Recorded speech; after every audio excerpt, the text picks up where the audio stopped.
They're picking the Denver Broncos, and I'm picking I don't know, John Elway.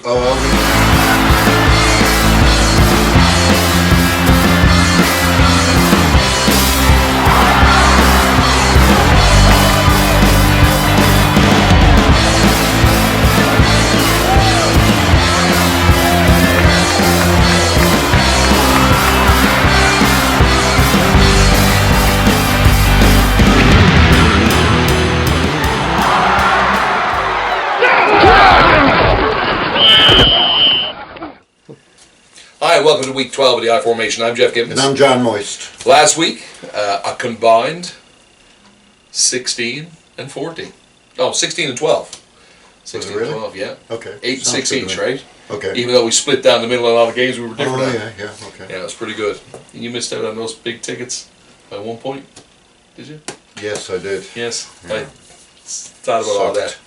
Well, that's what you got for shooting your mouth off. But anyway. Yes, this is true.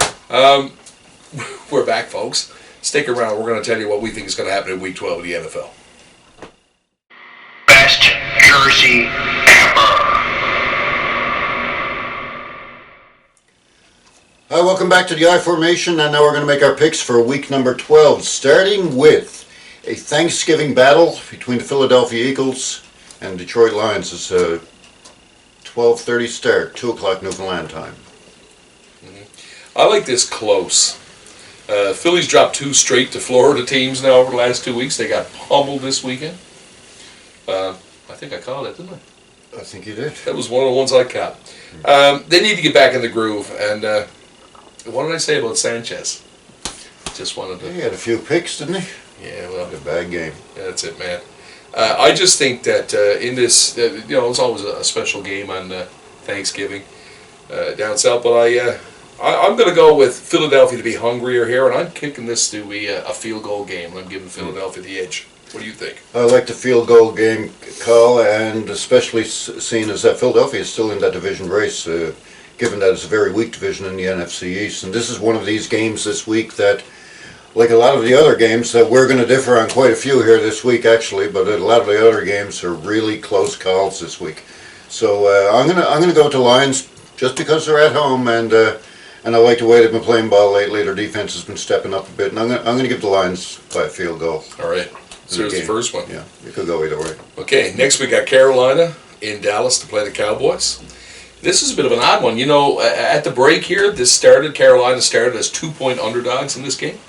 Yeah, I saw that. What is it now? I think it's 1 point right now, the last time I checked. Now, remember, we're early in the week, folks, so that could definitely change. But, Vegas has got it right here. Actually, both of these quarterbacks are unbeaten since November of last year. And in the last 16 games they both played, Cam Newton is 14-2. Tony Romo is 13-3. Wow. And they're in Dallas. I just think that at the end of the day, Carolina is going to come out here and they're going to get the job done. Yeah, people have been doubting Carolina almost every week. Someone's saying that Carolina's going to lose their first game. Dallas has a great run defense, and that's why the line is the way it is, I guess, because Carolina is, I think, their number 1 running team, are they? I believe they are. And Dallas will be able to stuff the run there, and they should be able to keep this one close. But I think Carolina's defense is great as well. And I think at the end of the day, the tragic hero, Tony Romo, maybe he blows us at the end. Could be. Bad call or a bad mistake. The last part of this game, we'll get back to typical Tony Romo. It's been a long time coming. Remember, he doesn't have DeMarco Murray on the ground anymore, and I've been contending that ever since the beginning, but we'll see how it goes. There you go. Both of us going against the grain to pick Carolina over Dallas. All right. Next, we got Chicago going into Green Bay. This is a veritable cornucopia of games on this day. And I think this game is a close one, too. I really don't see a blowout in this one, even though Green Bay last week, they went in and made a statement against Minnesota in that division race. And took over the lead in the division again. But the Bears got a great team that's been playing very well. Yeah, but they're also without some of their receivers. And I think that... Is Jeffrey still out? He's on. I'm not sure if he's going to be back this week or not, to be honest with you. We shoot on Tuesdays, so we don't have the injury information up to date at showtime. So. Paul? So just Just to let you know. Yeah. But I think that I'm actually going to say that relax, and I think Aaron Rodgers rights the ship at home, and I think they win this game by 10 points. 10? 10. Okay, I like it by single digits, but I like to call Green Bay for sure. All right. Yeah. Yeah, Ditka took the sweater off in the last McDonald's commercial. He's back. Oh. So we're back to where we need to be. That's what happened. Yeah, absolutely.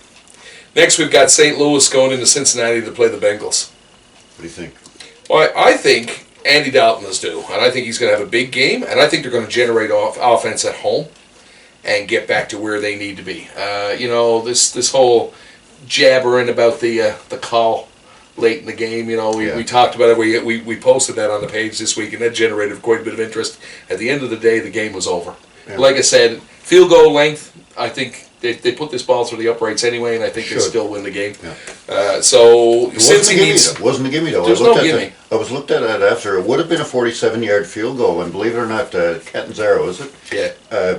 His long for the year is 43. Well, so at the end of the day, do you want to put the chance in the hands? Like I said, I mean, creating that extra 15 yards certainly made a difference to the game. No doubt about it. And I think that a game is not won or lost on one play. It seems like it sometimes, but at the end of the day, they still managed to put all those points up there. Yeah. And I think that Cincinnati needs to get back to basics, get back to what they do. And Dalton has had a good year, and I think that they can generate the offense at home. They need to clean up the rack. I'm looking at a double-digit win. I am too. 10 points. I'm saying here. Yeah. I think. agree. This would be a totally different game, I think, in St. Louis. St. Louis, oh yeah, well, St. Louis has that decent pass rush, but Cincinnati's offensive line can hold them, especially at home where they play a lot better. Yep. You can check on that, Paul. Next, Minnesota and Atlanta to play the Falcons. Now, we're going to disagree on this one. But I think, and I'm just going to throw this out there, the Atlanta Falcons have the number one run defense in the National Football League right now. And they're at home, and there have been times where they've been tough to beat at home. Yeah. They've been playing decent football. I just think that, and I'm going to go so far as to say that they win this game by 10 points at home. 10 points. 10 points. Okay. Statement made.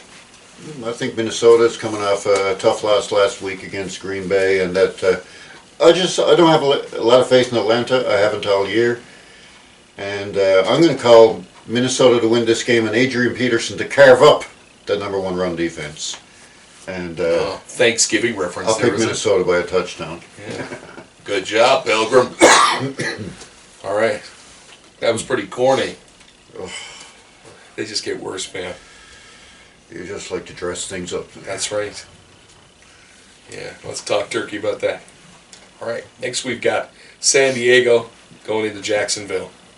And they're just not clicking offensively. They look terrible. No one to throw it to, for starters. Well, that's right. That's right. Yeah. Last week they looked terrible. What was it, 33-3 they lost? 33-3 to Kansas City, and they just couldn't generate anything there. I mean, look, you got Gates is down, Keenan Allen gone for the year. Mm-hmm. I'm pretty sure Gates is still out for this one. If he is playing, then he's playing hurt. That's both tight ends down for him. They got Malcolm Floyd out there. I think he's injured too. Jacksonville by 14 at home against these Chargers. I'll go with that. Sorry, Darren Barrow. Yeah. Next we got Oakland. Big game for Allen Hurns. Sorry. All right, man. That's all right. Next we got Oakland and Tennessee. We differ on this as well. I just think we're going to look to Derek Carr and the Raiders here to play well on the road this week, and they're going to win one in Tennessee, who have been abysmal at home this year. But you knew that, right? Oh, yeah. Yeah, okay. So I'm picking Oakland to win this close. I'm going to say like I don't know, 21-17 type deal, 4-pointer, you know? Okay, I like that kind of a score in this game, 3-4 points. The only reason that I'm going to go with Tennessee here is because they're on 10 days rest, and I think that makes a huge difference in a football game. They're coming in fresh, and I think that Oakland will be a little bit more beat up, and the Tennessee pass rush will get in Carr's face. What are you saying, that sometimes Oakland is just not that fresh, or? Well, Is that where we're going with this? Sometimes Derek Carr is just not that fresh. Well. No. Okay, on we go. Fuck. Take that out. Take that out. I thought that was awesome. Leave it in. All right. We pull no punches in these games. Fucking leave it in. Next we have New Orleans going into Houston. And I think... Another disagreement. Yes.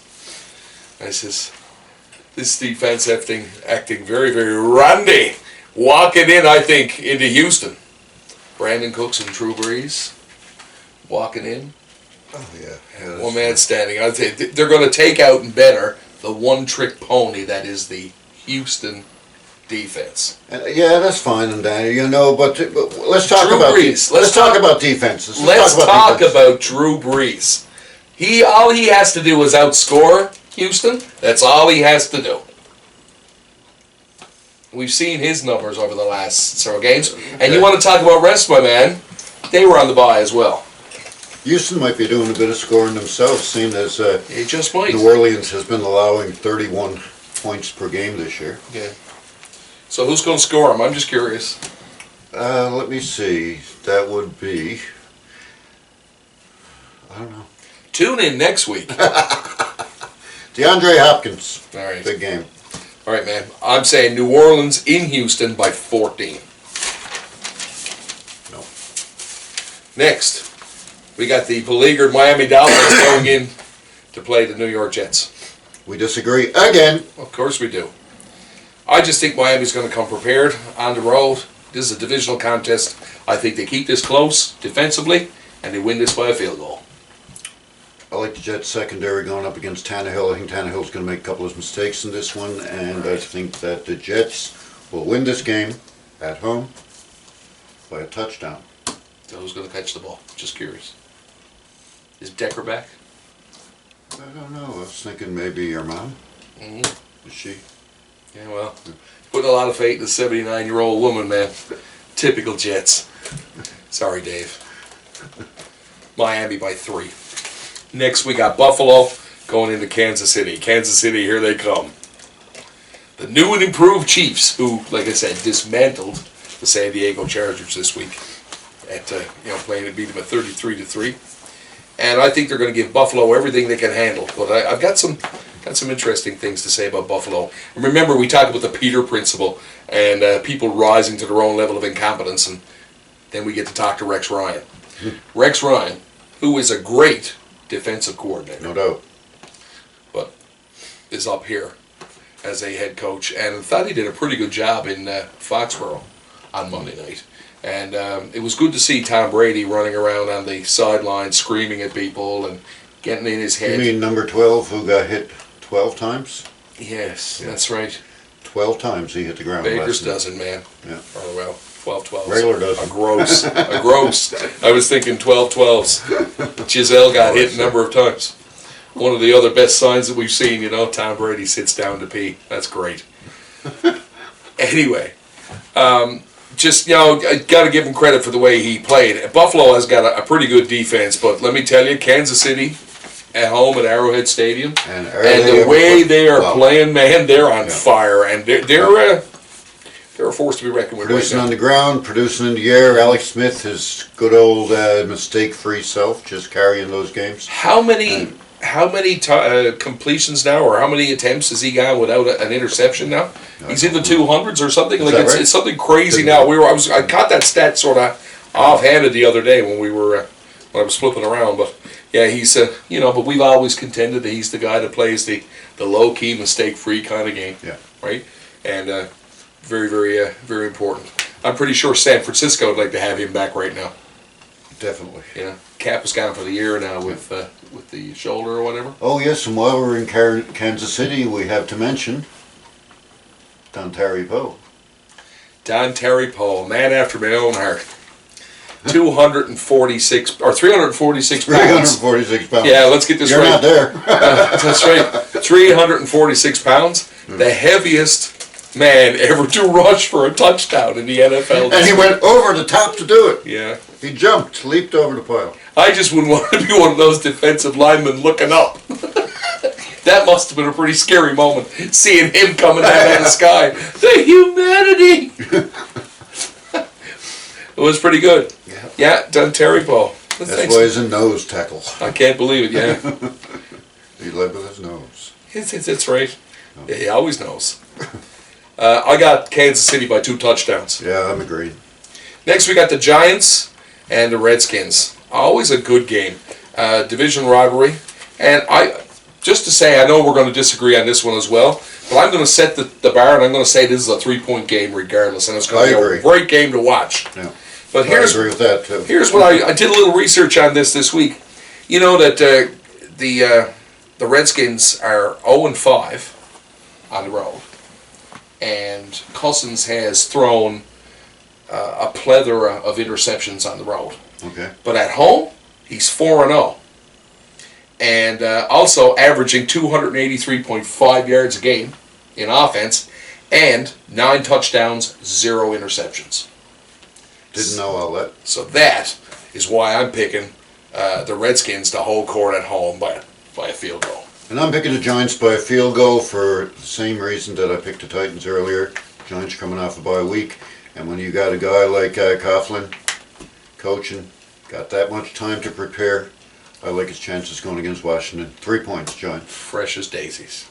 We're back to that again. Next, we got Tampa Bay in Lucas Oil to play the Indianapolis Colts. I think this is going to be the shootout at the Lucas Oil Corral. I think both of these teams can put points on the board. We saw Jameis Winston this week throw 5 touchdown passes.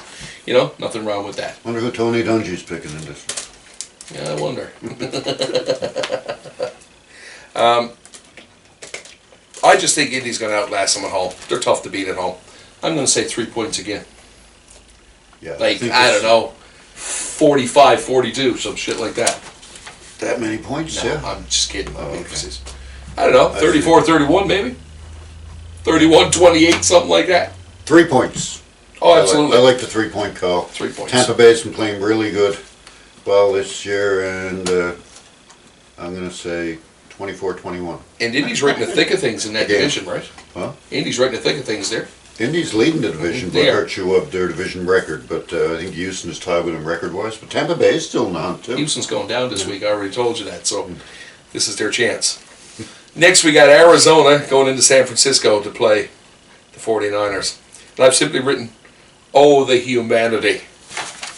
And I think that Arizona's going to show up in spades. They beat them by at least 2 scores. I agree. Yeah. Arizona's been playing great ball. I really think that Arizona is one of the biggest Super Bowl contenders right now. I really think that they are. Carolina is up there with them as well. But I think Arizona's been playing like one of the best teams in the game. Offensively, I think they're number 1. And point scoring wise, that is. Just think how their defense has been playing well. Larry Fitzgerald was thinking about retiring with you and Campbell and those resigning. guys. You know, Yeah. it's a big year for him too. It's a career year for everybody up there. Yeah. I agree. They're a contender. There's no doubt in my mind they're a contender, and just actually probably one of the strongest teams in the NFC now. Yeah. You're right. So look to that. Actually, I can't wait to get down to the second, not this one, but the next one. Well, this one too. Pittsburgh is in Seattle, speaking of NFC, to play the 12th man, right? Yeah. I just think it's too much for Pittsburgh. Given the injuries, Roethlisberger's back. No, he's not back. Is he out or is he back?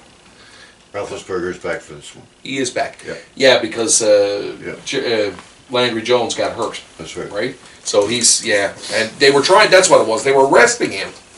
And he ended up having to play virtually the entire game last He played week. one of the best games of his career in doing so. And, Seattle's given up some real big games to big quarterbacks this year. Like Cincinnati came in, beat him. Dalton had a good quarter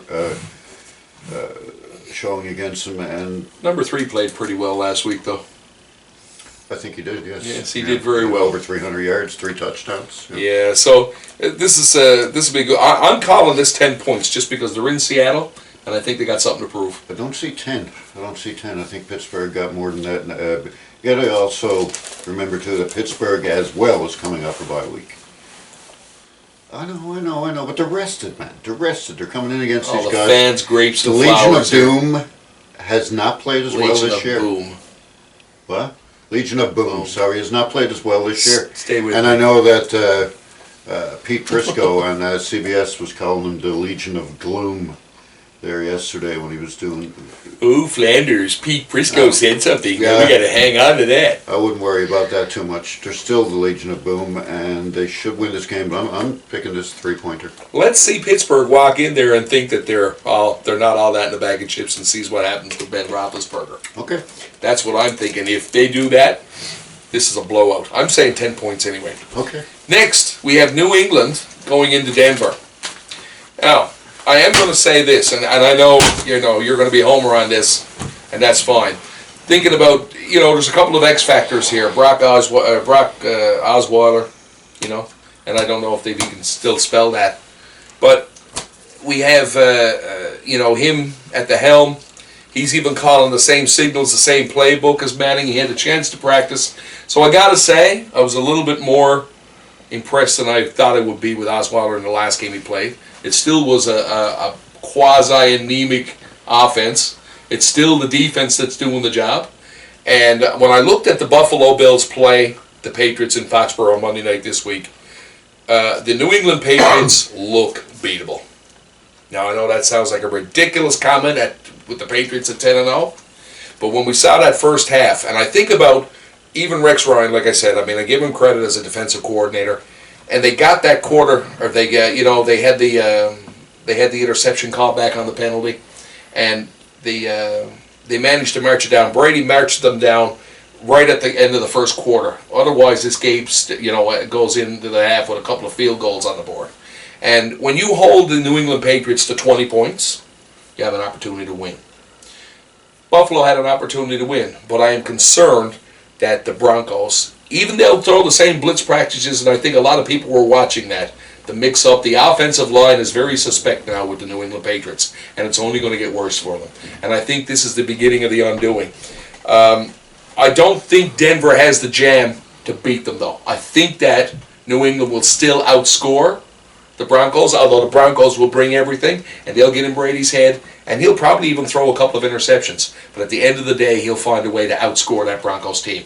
And it's been the story all year. They're 8-2 on their defense, not their offense. And when you're playing with the big boys, you got to be able to score points. And this is why I think New England beats Denver at home by a touchdown. Okay. I see a Denver defense that last time they played at Mile High, they were blown out by Kansas City. They're licking their wounds. They're coming back in. Not sure about DeMarcus Ware. There's, like I said, it's Tuesday. Not sure if he's playing this week or not. I really think that the corners, Harris and Talib, are going to have big games here. I do not see a big game for Tom Brady. I think that these guys are going to get in their face. I think you're going to have a huge game from Ward at safety, and I think you're going to have Von Miller coming from the corner. If Brady's going to be hit 12 times by the Buffalo Bills, you imagine what the number one ranked defense in the NFL is going to do to him. He'd be lucky to get out of this one alive. I'm picking Denver by 6. All right. You got it, Charlie Brown. You said that almost like the little redhead girl was sitting up there in the stands looking at you right proud, man. And I'll be watching this game in full camouflage. Yeah. Lucy's still pulling that football away from you, Charlie Brown. All right. Finally, we've got Baltimore. Well, the team that's called Baltimore going into Cleveland in the dog pound to play the Browns. The team formerly known as Baltimore. Well, who's left? Well, Just this week they claimed the lives of Justin Forsett with a grizzly broken arm, and Flacco is out for the rest of the year with a torn ACL. So Matt Schaub comes in, no? I don't know. You've always liked. I've loved Schaub from a fantasy football perspective because he's always had to play out of the stretch. Yeah. When he was in Houston, they were always behind, so Schaub would throw the ball 500 yards to try to keep up. So he wasn't a bad fantasy quarterback. But then things went a little rocky in Houston, and when he started to move around the league, where is he? He was in Oakland at one point too, wasn't he? Was he out there, I think? I don't even know. Anyway, maybe I'm wrong there, but they moved him around several times. But here's a chance for him to sort of resurface. But I don't think it's going to make any difference because there's really not much left out there. Even the running game is totally decimated too. So, Well, they probably got a couple of good rookie runners to come in from what I'm hearing, so I Yeah. can't remember the names. But and it's Cleveland, and they're at home, and I Johnny don't know. Football, or Yeah. the other Johnny Football, the fake Johnny Football is starting for him. we'll see. I just think that they've got too much for Baltimore to handle with all the injuries. Too many beat Yeah. up people. I'm saying 14 points only because I just took Yeah. pity on them. I'll agree with the 14 points because I don't think Matt Schaub is got it anymore. I'd love to see him light them up. Oh, it'll be That'd be fun. Nice. It'll be fun. That would be fun. Yeah. Anyway, that's the picks for this week, folks. Stick around. We're going to tell you all about who we think the player and the team of the week will be.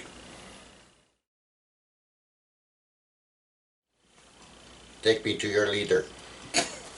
Well, Bill, there we're back. We're going to tell you all about who we think the team and the player of the week is going to be. John, why don't you lead off this week? I will go with the Seattle Seahawks at home to the Pittsburgh Steelers, and having a big defensive game there to beat the Steelers. And I will pick Cam Chancellor as my player of the week. All right. Well, seeing as I'm picking Washington to beat the Giants, I'm going to go with the Washington Redskins this week, and Kirk Cousins at home to have a huge game against the Giants. So let's say he throws 3 touchdowns. So there you have it, folks. Picking them this week. Please continue to put your picks up on our page. We look forward to all the banter. We've had some pretty good conversations here this week. Remember, that's our Facebook page. Like it. And you can also follow us on Twitter, the iFormation. You can also send us an email at theiformation@gmail.com. So that's pretty much everything. Now, just remember, folks, just like every week, and remember this holiday season, we want to say a big happy Thanksgiving to our friends down south, to the south, right? Yes, Thanksgiving this weekend. Enjoy the games, especially, and with the games coming on Thursday now. But enjoy all the games like we always do. But just remember, too, folks, respect the game. Don't drink and drive. Happy Turkey Day. Happy Turkey Day. I figured you were going to gobble that up. All right, man. So that's it for this week. So thanks again for watching. And until next week, it's good night from me. And it's good night from him. Have fun. Had to be the last fucking turkey joke.